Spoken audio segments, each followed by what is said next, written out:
Well, as Felicia said before, it's showtime. I'm Megan, and I am thrilled to be teaching this first of two Beetlejuice classes. So I myself am a Beetlejuice fan, and I have already seen Beetlejuice, which is the sequel to the original Beetlejuice. And inspired by the movie, I have today a craft for you. Woo! This punch needle pillow that says the juice is loose. So when Beetlejuice is activated and released into the world, the juice is definitely loose. And I think it's an adorable little throw pillow. There's lots of different variations that you can do to kind of suit whatever decor or some kind of Beetlejuice party that you might be throwing. So I am happy to show you how to punch needle, especially if you've never punch needled before. It's a really fun, very easy craft. To do. It doesn't take a lot of materials. It doesn't take a lot of skill. It just takes some time. So it'll be fun. I think that you're going to enjoy it. And we're going to go ahead and switch over to the other camera where I show you this cute little pillow. And the pillow is about 12 by 12, the finished pillow. So it's small. It's not a big throw pillow. There are ways that you could add more fabric and you could make it a bigger pillow, but probably the punch needle portion that we're going to be doing, this will probably take you several hours to be able to completely punch needle. So we're not necessarily going to do the whole entire thing today, but I'm going to show you how to punch needle. I'm going to show you how to do some of the different letters and some of the different stitches. And I'm definitely going to show you more about how to put it together and make it into a sweet little pillow too. So I have a little pillow that I could take off and wash if I needed to. And I filled it with some fiber fill, but you're welcome to fill it with an actual pillow form if you prefer to have an actual pillow in here rather than just some stuffing. So those are some choices that you can make. Oops. So in order to get started, one of the first things that you're going to want is, this is an 11 by 11, what do we call this? I want to say hoop, but it's not a hoop. So a frame, that would be a good word for it. And this frame is going to be holding our material. Then we're going to put our material over this frame and we're going to snap it in. It's a snap frame. And then we'll be able to add in the template. So Felicia just dropped in the chat the template. And if you are watching this video later on YouTube, or you decide to make this project later and you want to come back to this video, the PDF will also be available on YouTube. So scroll down into the more info section of the video and you'll see the juice is loose. So when I created this template, I used a stencil and I made pretty thick lettering. So if you wanted to say something different, I recommend maybe using some kind of stencil and kind of spelling it out. I kind of liked the way it looked a little bit like a ransom note kind of thing, because that's definitely the feel that this is giving me, which I really like. So this is the Juices Loose pattern that I'm using. One of the most important materials that you're going to need for today is something called monk's cloth. So monk's cloth comes in pretty large rolls, and monk's cloth is what is used for tufting, which is kind of like making rugs, if you've ever seen some of those videos and things on Instagram and TikTok. But this monk's cloth is also great for punch needle. So monk's cloth is different from embroidery. Embroidery uses something like Aida cloth, which is pretty stiff and has those lines to be able to do some of your cross stitching. What's cool about monk's cloth is that it's a much softer, more flexible fabric, and it has larger woven pieces.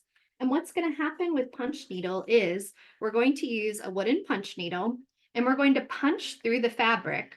And when we punch through the fabric with the yarn, it's going to create loops on one side and it's going to create stitches on the other side.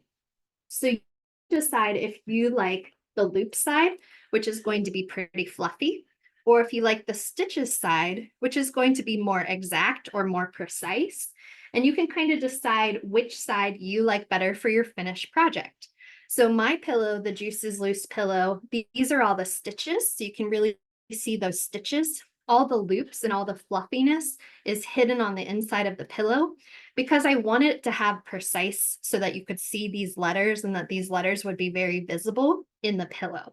So I decided to use the stitching side for my final project, but if you decide to use the fluffy side for your finished project, you can do that too. So keep that in mind. So I'm going to talk a little bit about how to punch needle, and then we're going to go ahead and put our project onto our frame, and we're going to go ahead and get started. So if you have any questions, as Felicia said before, go ahead and put them in the chat, and we will do our very best in order to answer anything that comes our way. So here is a little piece of monk's cloth, and here is just an embroidery hoop that I happen to have. And this is just to give a little bit of a demonstration and to kind of show you what's going on and how punch needle actually works. Now, I'm about to ruin a little bit of this, but again, the difference between an Aida cloth and a monk's cloth is that if I punch through Aida cloth with my punch needle, I have created a hole, and this hole doesn't close back up. It is just a hole.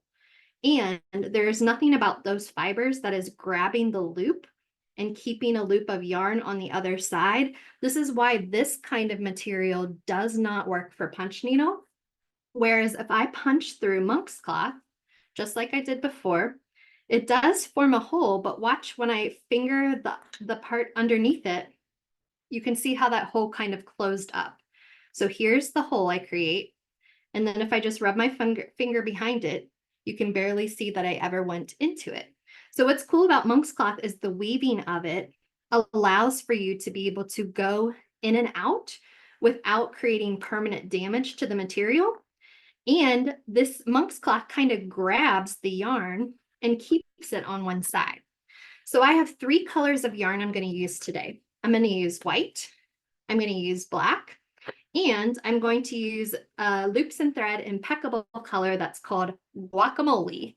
And I love this color. And this color is where I'm going to be doing the letters for my pillow. I'm going to show you how to thread the punch needle. And I'm just doing a little bit of behind the scenes what this is all about. And then I'm going to show you how to actually start the project. So I do think that you can use whichever side you prefer. If you want to use the side that has the loops, we can purposely put down your pattern that way. And if you want to use the side with stitches, we can arrange it for that way too. So here is your punch needle. And your punch needle has this metal piece on the top, and it has the wooden piece on the bottom. There is a hole here, and there is a hole in the metal portion too, if you can see that. So it comes with these threads, or you can use any kind of wire folded over in order to help you thread it. So I'm taking this piece of doubled over wire, sending it through the punch needle, and you can see it come out through this side.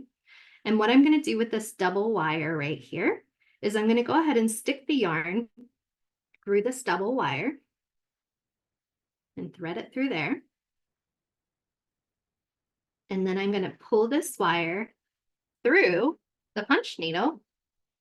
And you can see that it came all the way through. And then the one last step to threading your punch is to get it through this hole on the needle. So I'm going to take the yarn and I'm going to push it through that hole. And this is what a threaded punch needle looks like. So the tail is coming out through the hole. It's going through the body of the punch needle. And then this is all the yarn that's attached to the rest of the skein. So what happens with punch needle is, now that I have this little bit of tail, the side facing up is going to be the stitching side. And you'll see what that means in just a second. So I'm punching through with the needle threaded. And on the other side, here's the yarn, it's coming through. I'm going to pull on it just a little bit to get the tail to be on this side. So this side where the tail is also going to be where the loops are. And eventually I'm going to cut down the tail to kind of fit in with the rest of the loops. Over here, what happens is I pick up my punch needle and I drag it across the fabric and I punch it down to the next spot. And this is creating a length of loop. I drag it across and I just keep punching through the monk's cloth over and over again. And I'm making these little stitches. And then on this side, I'm collecting a bunch of loops. So these loops are where it kind of is fluffy, and the stitches is kind of a lot more, a lot flatter for sure, but also less material. So I'm going to do a couple more just to kind of show you what the fluffiness and the stitch side looks like. And someone's asking in the chat how far apart the stitches should be. You do not need to do a stitch for every single little increment of the woven fabric, but probably about 1/8 of an inch, 1/4 of an inch for your stitches would be really nice. You can do really long stitches, but it has a very different look. So just to kind of show you, I'm going to do a couple of very long stitches on purpose. So you can do those very long stitches, but on the back, it also is going to spread those loops out more too. So on this side, you can see all of my collection of all this fuzziness. When I stop, I'm going to hold on to this yarn, and I'll definitely show this part again and again, so don't worry about knowing how to do it quite yet. And I'm going to cut this. And then because I have all of these loops on this side, this extra little piece where the tail is can be trimmed down to just fit right into the rest of those. And it's kind of disappeared into the fuzziness. And so that's what's nice about that tail is it fits onto the side where those loops are. Whereas on this side, you'll see my really long stitches, which are pretty loose because they're so long.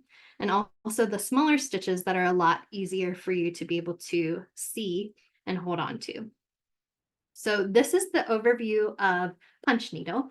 What's great is once you thread your needle, you punch through this fabric, and instead of embroidery and sewing how you go up and down and up and down and you have to keep going around this fabric, what's cool about punch needle is you just keep going down, down, down, down, down. You literally just keep punching the fabric. It's a really great, fun activity. It's a good release, and it's a good time. So this is the basics of punch needle. And now I'm going to go back and get you ready for the Juices Loose pillow, which we will get ready together. So you're going to want to cut a piece of the monk's cloth. And the monk's cloth does come about a yard of the monk's cloth. So in order for us to do our project, keep in mind that our frame is 11 by 11. There's also an 8 by 8 frame if you want to do something just a little bit smaller. Feel free to do that. So when you're cutting your fabric, you probably want your monk's cloth to be, let me take a ruler and check how long I think mine is. I have a guess, but I'd like to see. So if I measure going across, my monk's cloth is about 17 inches by 17 inches to fit across this 11 by 11. So that gives me a little bit of excess on all the different sides to really be able to go across this frame nicely. And then the way that this plastic snap-on frame works is that I put the monk's cloth down where I want it, centered with plenty of extra on all the different. And then I take these extra little pieces and I literally snap them onto the frame. And it's going to hold this piece nice and tight. And someone's asking about the seam. So if you want to, because you might be worried about this fraying, I do tend to use masking tape. So if you want to run masking tape around your monk's cloth all the way around just to make sure that nothing kind of falls out, you're welcome to do that. And someone else is asking, does the thread come out when you finish your work? Great question. And there are lots of ways to keep your yarn from falling out. But the answer to that overall is no, believe it or not, because when you have so many of these stitches together, you're going to end up with a really nice finished project. I'm going to pull something out for you to show you. So here is a different kind of punch project that I've done before. Here's one side that has all the fuzziness and all the loops. And here's the side that has the stitches. I decided in this particular project that this would be my bad side and that I wanted the fluffy side to be the side that I'm showing for my final project.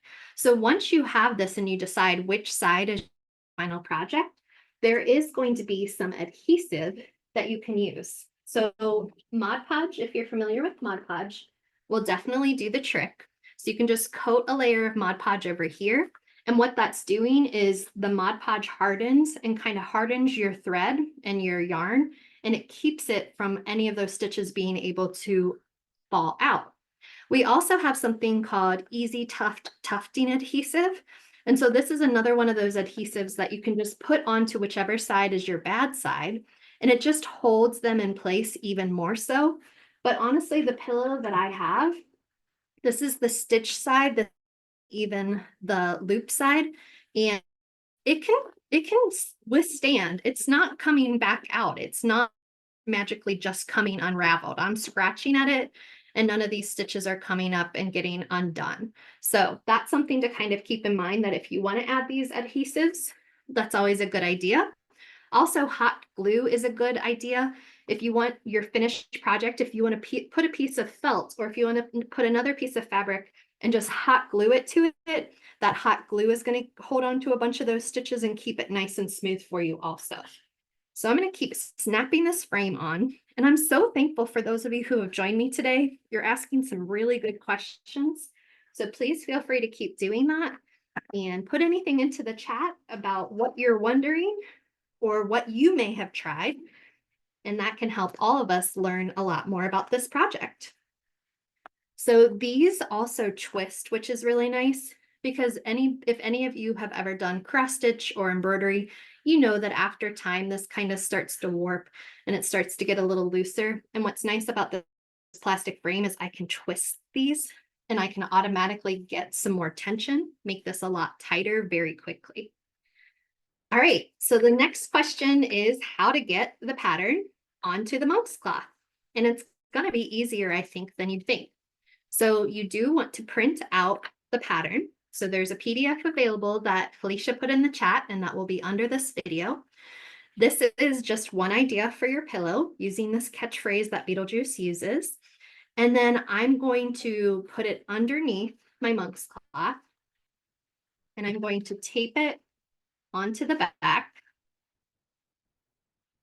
And the monk's cloth is airy enough or lightly woven enough that it's not going to take much for you to be able to still see that pattern.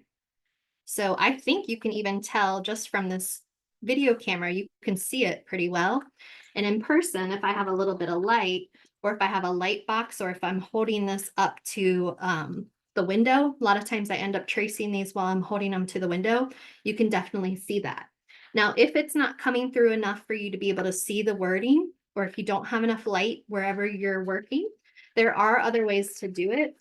And one other way that I sometimes like to do it is by, this is like something I've kind of come up with over the years, but you might see on this little template, these little cuts. So I'll take something sharp, whether it's a needle or a pencil or something, and I'll kind of trace it. And it's basically like making it back into a stencil. And then I can put it on this side of my pattern in order to be able to get it to look like a stencil and be a stencil where I can kind of mark in. Now, I suggested in the shopping list a washable marker. So you're welcome to trace the pattern using that washable marker, but really any felt tip pen or anything like that, even a pencil, is going to work just fine. In our pattern, we're going to cover the entire space. So it doesn't matter if the markings actually wash off or not, because you'll be able to see them. We're covering the entire space. So when I have this pattern underneath, I'm going to go ahead and trace this using a felt tip pen. You can use a pencil, really any of those things will work. And Megan, if you don't mind, just to give a couple of more options, they could always use a light box Yes. if they have one. I've even heard someone actually use their computer screen Yes. and do that. So you'll notice the janky thing I just did, where I took this light I have and I just put it underneath my frame, and now you can see those words even better. So that's basically what Felicia was saying, that you can put any kind of light source underneath it so that you can trace and see it better. But honestly, holding it up to a window usually works just fine for me also. But yeah, that computer screen is a really good idea. I didn't think about that, especially if you're tracing it from a computer screen, like if the design is on there still. That's a really good idea. So I'm going to go through and do my best with tracing this pattern out. And this original pattern was created using stencils from Michaels. So if you wanted to spell something different, you could always find some stencils and go ahead and create your own phrase. I'm very curious, those of you who are here with me, if you are Beetlejuice fans, if any of you have seen the first movie or if you have seen the second movie, I'm very curious. I've seen both and I really enjoyed the second movie. So I am curious to see if anybody else was able to see it yet. And I have my I can't forget about over here.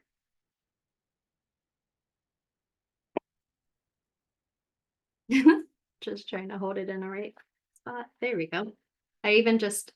I'm holding my paper differently, closer to the material. You can see my creepy handprint back here. And that was helping me be able to see this a lot better too by holding it closer to the fabric. Also, this is giving me creepy vibes with my hand in here. I like it. All right, I'm just about done. So if you have decided that you wanted your words to be fluffy, I should have told you this 5 minutes ago, but if you are wanting your final project to be fluffy, you will need to flip this pattern over.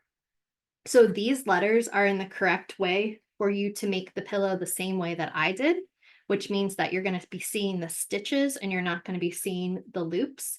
If you wanted to do it with the loops, you would need to trace it on the other side or flip it over, or make your pattern, flip it over and make your pattern backwards in order for the letters to be correct on the finished side, which would be this underside instead of the top side. So hopefully that makes sense to you. If somebody has a question about that, let me know, because I know that's kind of confusing. But the way that I currently have my stencil is going to show for stitches, and the loops are going to be on the bad side of my work, which is underneath. I can now take this pattern off and I don't need it. And then I'm ready to get started with these letters. So I'm going to thread my punch needle again. And if any of you are crafting along with me, let me know if I'm going too fast or if you need to see some of these things again so that I can make sure that I can show you. We have some people in the audience that saw the new movie, so that's good. All right, here is my punch needle, metal part, wood part. I'm going to stick the double wire through the punch needle, down through the hole in the wooden part. This is a double wire, so I'm splitting the wire apart to be able to grab some of the thread. And I am starting with the green thread or the green yarn because that's what's going to do these letters. I can push this together, this wire, to kind of grab onto this. And the point of grabbing that green yarn is to pull the wire through the punch needle until it comes out the metal piece at the top. And the very last step of threading a punch needle is to get it through that back circle. So right now it's coming out the mouth of the punch needle, and I need to go ahead and push that green yarn back through that hole in order for the needle to be threaded. This is a little tail. And whenever I'm doing letters, I like to start by outlining the letter and then continuing to go inside from there. Keeping in mind that this is the stitching side that's going to be the final picture. So I don't want to leave any white or any of this canvas. I want to put all my stitches. I want to put plenty of stitches to be able to cover that entire space. So I'm holding my frame and I'm kind of tilting it upwards from the table so that there's space for the punch needle to go through. And then I'm going to do the first punch through this letter T. And notice how the tail is still on this side. I'm going to flip over my work and I'm going to grab the tail. And I want the tail to be on this side because this is where all the loops are going to be. And that tail is going to get hidden inside all the loops. So now that the tail has been freed, I'm just going to take the punch needle and I keep the opening of the punch needle, like the mouth of the punch needle, in the direction I'm going. I move over just a little bit on the fabric and then I punch downward. I pull it up. Don't pull your punch needle away. Just kind of pull it up enough to be able to drag it a little bit further to do the next stitch. And the opening, the mouth of the punch needle is always going to point in the direction that my stitches are going. And I'm going to keep moving around. You will feel a little bit of resistance. That's why it is punch needle. You are punching through this fabric. So you will feel a little bit of a punch or some tension as you go through. And I'm going to be outlining the letter T. Notice how this is loose. If this starts getting tight, then your stitches are going to come out. So you want to keep kind of the line of the yarn coming your way and just nice and breezy. And now I'm twisting the opening of the punch needle because I'm going in the different direction. And I'm also kind of using this hand over here and some of these fingers down here. Stay out of the way of the punch needle because you don't want to get poked. But I am kind of using it to support this fabric underneath. And I am punching these stitches going across.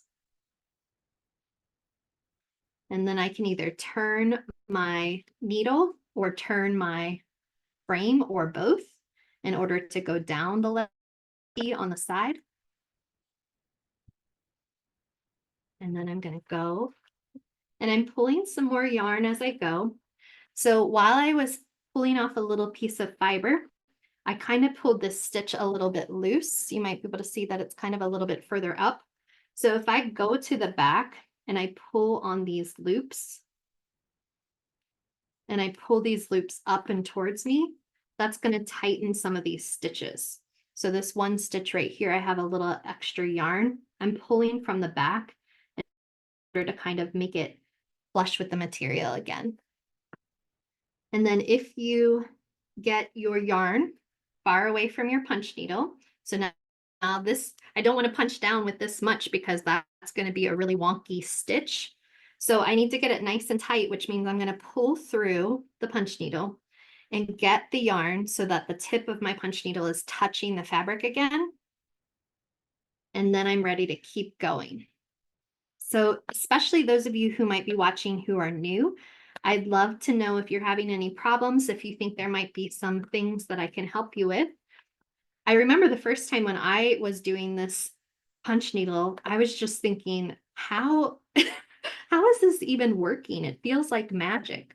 The fact that you just keep pushing yarn down and it's doing these stitches for you is pretty awesome.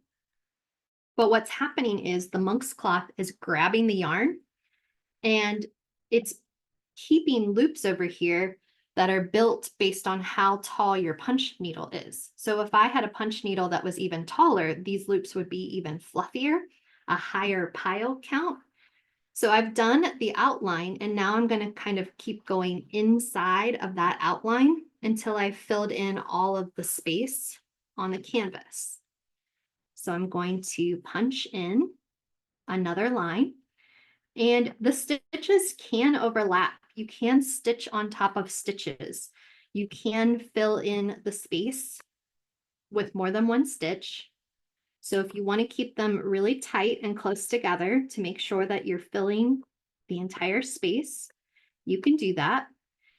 And one of the reasons why I tend to use the stitch side as my final project is because I'm putting so many loops in here, because I'm putting so many stitches in, it ends up being too fluffy on the other side and you can't actually read the letters.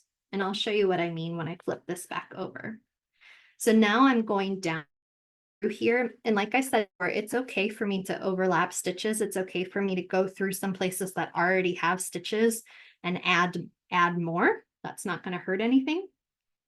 So I'm going to punch through the letter T. There we go. And then I'm going to punch up the letter T just to clean that up. And then that top needs a couple more stitches too. So I need a little bit over here to cover that little bit of white space right there. So I just do 1 or 2 stitches over top of that. And then this obviously is a white space that I still need a couple more stitches. So I'm going to go through here and punch a couple more stitches. There we go. And when you finish and when you think that you have all the stitches you want or need in order to fill in that space, your final stitch is going to be with your punch needle down, and you're going to go to the other side and you're going to pull on this loop. I'm pulling my punch needle out and leaving this big loop over here. It's still attached, my yarn's still attached to my punch needle. And at this point, I'm taking a pair of scissors and I'm cutting this massive loop that I have down even with the other letters. And now I have freed the punch needle from the work. And you can see the original tail right here that I can cut to be the same length as the rest of the pile. And then it just fits right in. So this letter T on this side, you can tell that it doesn't have very much definition. You can't really see the letter T as well, which is why I want my final side to look like the stitches, because I can tell on this side it's a letter T. I don't know if I'd be able to tell on this side that it was a letter T or not. It might kind of get lost. So that's one thing to keep in mind when you're considering which direction to have your final project. Now on my pillow, I went through and I did all of the green lettering to say the juice is loose using the exact same method I just showed you. So I would outline each one of the letters and then go in and fill in each one of the letters. And when I'm going from letter to letter, I would stop, cut the loop, and then start again for the next letter. So I wouldn't leave that yarn hanging going from letter to letter, because you're just going to have a lot of extra strings that could potentially get tangled or could potentially get pulled out by accident. So each time I do one of the letters, I'm going to start over by cutting again. So just to show you the start one more time, when I have my needle already threaded, and it is still threaded from my last little journey, I pull the yarn so that there's a shorter tail. This is the amount that's going to go onto the other side. So if I begin the letter H and I punch through, I grab this yarn from my punch needle. Here's my tail.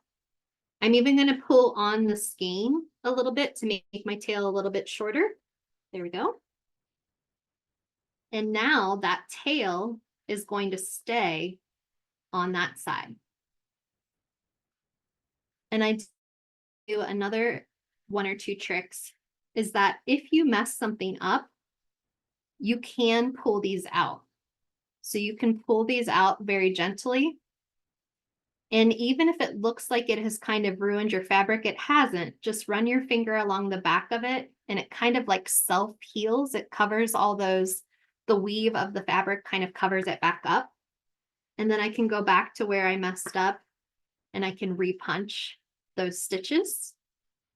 So again, you might be concerned that if it comes out that easy, isn't my pillow going to come out?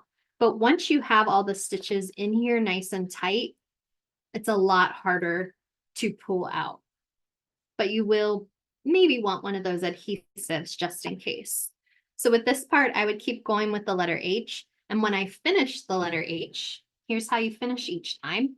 I pull on the yarn that's attached to the punch needle, and I basically pull that very large loop as I release the punch needle from its job. And then I use scissors to cut that big loop down to be able to hide in with the rest of the fluff.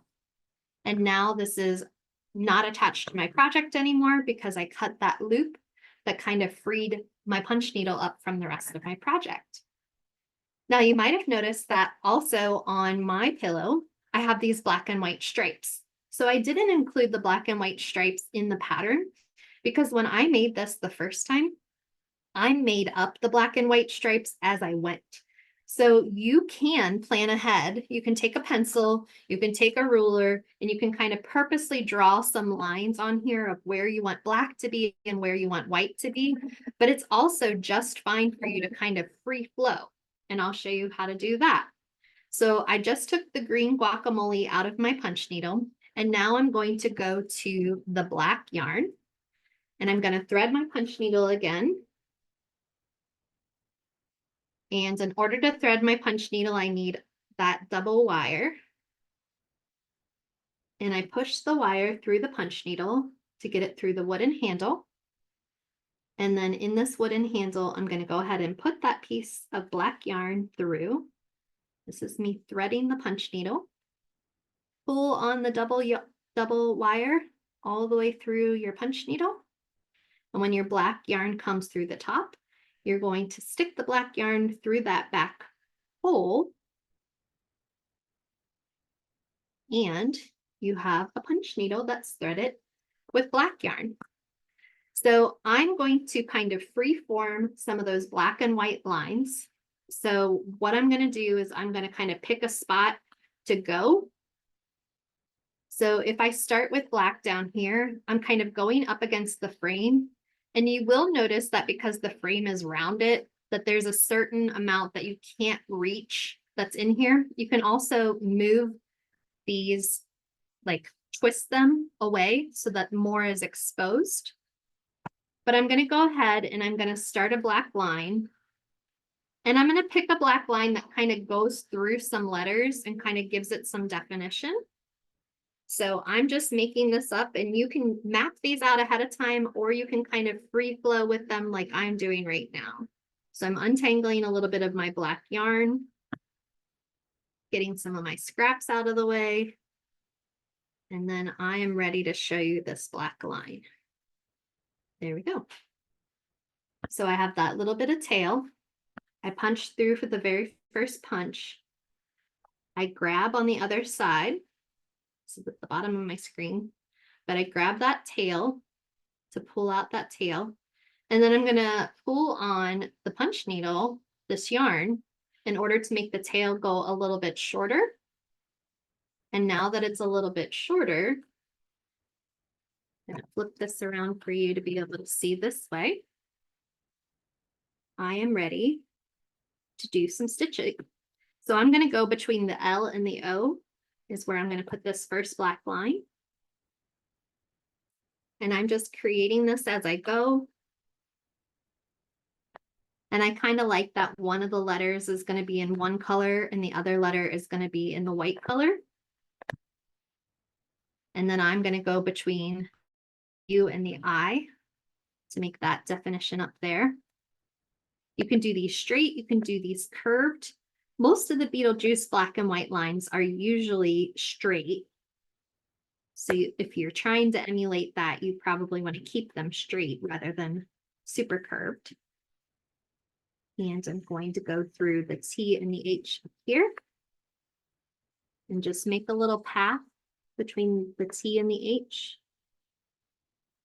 and go around that letter.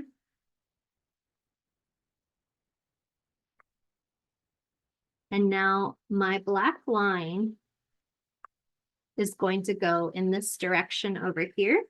So when I hit the end of my pattern, I'm going to flip this around and I'm going to make a thickness and decide how thick I want this black line to be. And then once I've decided how thick it is, I'm going to go through the rest.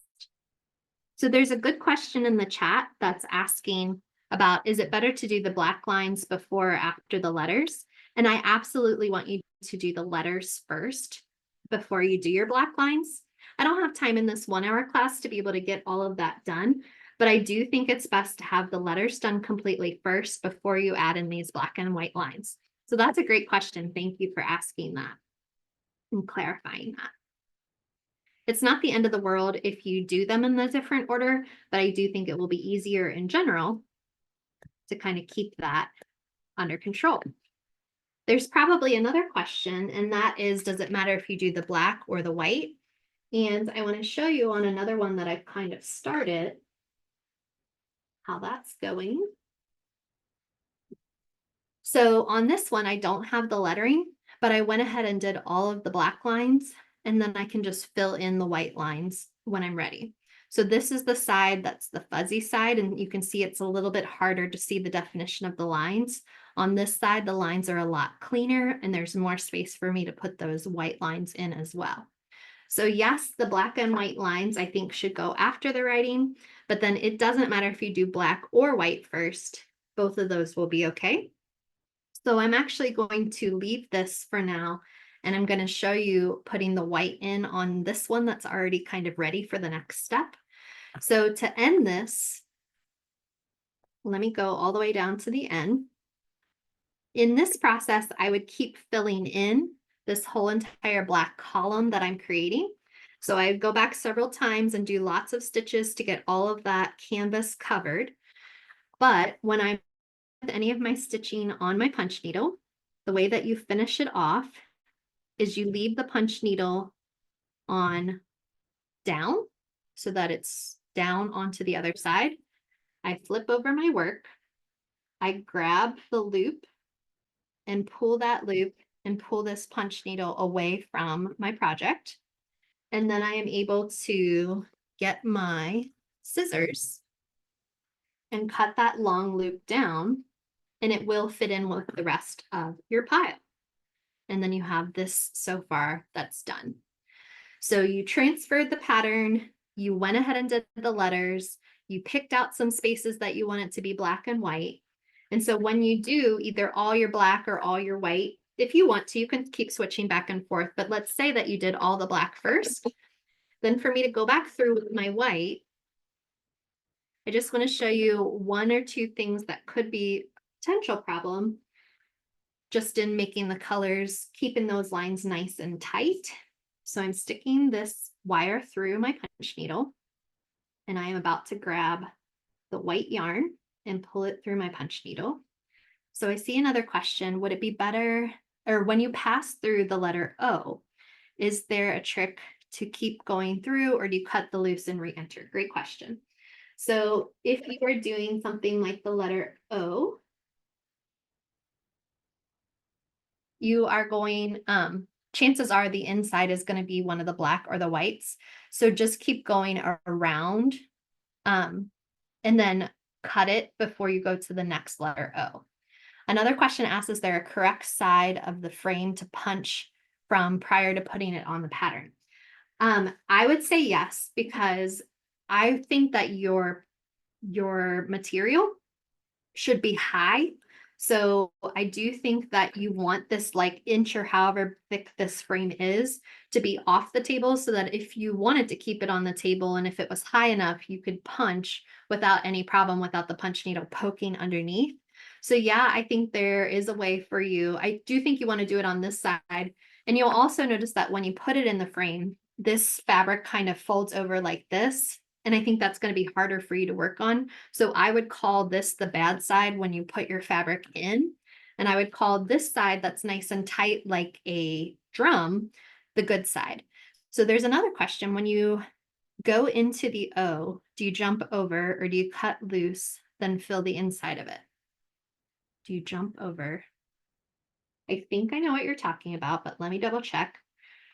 So I would do this part of the O in green, and then I would cut and be done with the green, and then I would thread the black, and I would do this part of the black and cut before I do this part of the black or any of the other parts of the black.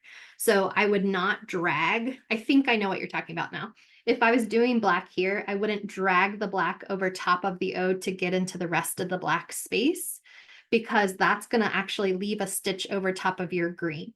So do it as two separate pieces. Don't drag it over, because you will show a black stitch where green should be. So thank you. Yes, I knew if we worked together, we could figure out that question. So thank you for sticking with it. I'm pulling this white yarn through the punch needle, and I'm threading it through that hole. And I just want to show you a couple things to be careful of with your black and white lines. And then I'm going to move on to the actual pillow part, if you want to turn this into a pillow. So when you have, this is my good side because these are the stitches. This is my fluffy side. So when I'm doing the white, you do want to do very close to the black, but you don't want to do over top of the black. So you don't want to mix into the black. You want to do close to it, but you don't want to do in it. So my first couple stitches are going to be right next to the black. But notice how I'm into that black. And then over here, if this was my finished side, I definitely don't want any of my stitches to cross into the black territory because they're going to be very visible. I'm just going to mess this up on purpose to show you one of the downfalls or one of the tricky parts. So if you go into your black portion accidentally or go cross over too far into that, you're going to get some white loops where you don't want white loops to be. And so I think that's going to be something you want to be careful of. So I'm going to gently pull these out and go back to this stitch. And when I pull something out, this is a lot of yarn. So if I tried to make a stitch with that, that would be a really messed up stitch. That wouldn't go very well. So when you mess something up or when you need to kind of start again, pull your punch needle very close back down to your fabric so that a little bit of yarn is just right up there against it. And then I'm going to punch that down and be able to fill in that space with all my white. And then you would just keep going and you'd be able to do this whole thing into your black and white stitching. So I think this is where I'm going to leave the stitching part with the punch needle. And now I'm going to talk a little bit about how to turn it into a pillow if you're interested in turning it into a pillow. So you don't have to turn it into a pillow. You can frame it like in an actual frame and just have it as a piece of wall art. You can also go ahead with the adhesive and kind of cover the back with the adhesive and maybe mount it on like a canvas panel or something like that, or even a thicker canvas that you can hang onto the wall. So you don't have to turn this into a pillow. You can do lots of other things with it as well. But if you want to turn it into a pillow, I'd like to show you how you can do that. So I suggested a fat quarter of fabric to go with this project, but you can kind of use your own imagination of what kind of fabric you want. This black and white fabric, I did find this small bolt at Michael's and I was able to get this, but we also have what we call fat quarters. And I'm searching through my stuff to find my black fat quarter. Might not have it out. Oh, here it is. And so if you have something like this, almost all the Michael's stores have these fat quarters. They're hiding by the sewing stuff and by the embroidery stuff in those aisles. Some of the Michael's stores have bigger fabric selection, and so you might find something like the black and white fabric. But if you have this in black, if you have this in green, if you have this in purple, I think that would make for a really cool pillow to have a purple backing also. So that's something I suggested. But this is more than enough fabric, this 18 by 21 inch, in order to turn this into a pillow. So you are going to cut yourself a piece that is much longer than your pillow or than your piece that you already did. So let's pretend that this is completely finished. It says the juice is loose, and let's pretend like it's all the way punch needled. So go ahead and cut your fabric to be about the same size as your punch needle fabric, which is plenty of extra along that space. And we are going to turn good sides to good sides. So if this is the good side, because you can read the words, and this fabric has a bad side and a darker side, which is the good side. We put good sides to good sides. And then what I like to do with my pillows is I like to make a little slit so that if it is a pillow form, and if I did want to try and wash this or dry this or do something different or change out the fluff, I can. So how I do that part is I'm going to cut this piece in half and I'm going to put one piece over top of the other. And then I am going to take a sewing machine and I'm just going to sew those pieces together. And then I can turn the whole entire thing inside out. I'm going to show you a little bit more of what I mean. And for those of you who are not interested in sewing, I also have another idea for you. So if you don't have a sewing machine or you don't know how to do some sewing in order to create a pillow, this is your new best friend. It's called Fabric Fuse. You do not even need an iron. It's just a sticky adhesive press-on that you press onto fabric and it sticks fabric to fabric. It's a really good adhesive and it can be used for hems and for lots of different things. And it will stay very nicely. So what I want to show you with that fabric is I took this piece and like I told you before, I cut it in half. And then what I did was I took this fabric material I'll go ahead and do it with you real quick. So here is my side. I'm going to take this fabric fuse, and it's like a little double-sided tape kind of feel to it. And I'm going to run it down the line. So I'm basically making a hem is what I am kind of doing with this. And then this is backing paper, this white strip I just put down. So I'm going to peel this open, and then I'm going to fold this over, and that's going to kind of create like a seam or a hem. And I'm going to want that seam or that hem in order to give me a nice overlap finish for my two panels that I'm then going to go ahead and sew. So I'm pulling up this adhesive, and then I'm folding this fabric over the adhesive to create that hem. And then you have these two hems, and you overlap the two hems, and then you can sew here. And just by doing that overlap, you're going to be able to pull this inside out in order to get to the rest of your pillow. Let me see if I can show you what I'm talking about. And I did stuff this one with fiberfill, but you are welcome to stuff it with whatever you'd like. So the inside of the pillow, there's a lot of magic going on inside of here. So let's see if we can see it together. So this is the fluffy side that has the loops. And you can tell the words are backwards because I did it the opposite way with the stitching on the other side. I took these two panels. So here's a panel and here's a panel. And I used a sewing machine, so I don't have the sticky tape. I have an actual seam. And then I ran these lines, making that square. And because they overlap, I can now fold this all the way inside out.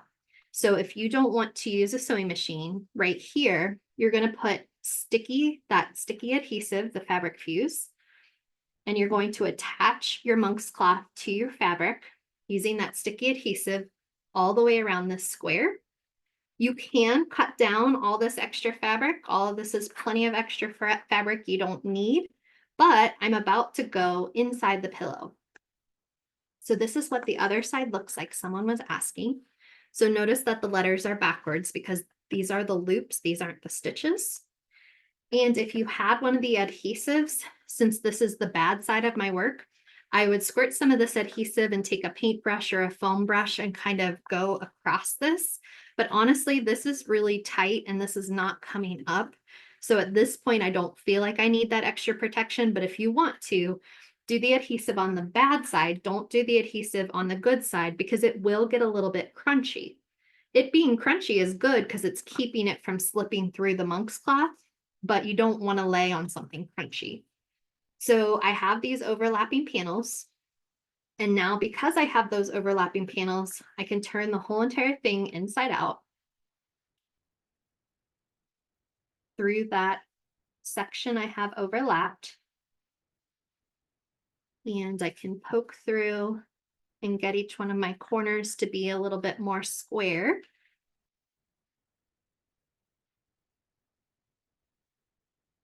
And then you can decide how much fiberfill you want to put into here in order to fluff up this pillow. And I think I mentioned before that this finished project is probably about 12 by 12 because our frame was only 11 by 11. So if you want this pillow to end up being even larger, another idea would be to add a piece of fabric all the way around your stitching so that you could make the whole pillow a couple inches bigger. So there's lots of different ways to kind of change the size without having to do even more punch needle work, but that is one of the ideas too. So Felicia, I think we are at the end of our Beetlejuice pillow for today. My name is Megan and I work for Michaels, and I am very happy to have created this Beetlejuice pillow. Next week, I'll be teaching another Beetlejuice class, and this will be with craft pumpkins. Woo, I'm spooky. I know it's hard for you to see with this, but I'll be making a Beetlejuice pumpkin out of some of the Michaels craft pumpkins. So I hope that if you're into this, that you join me again. and that you can see all the different things that we can do to celebrate this really awesome movie. So thank you for coming, and I will see you again soon.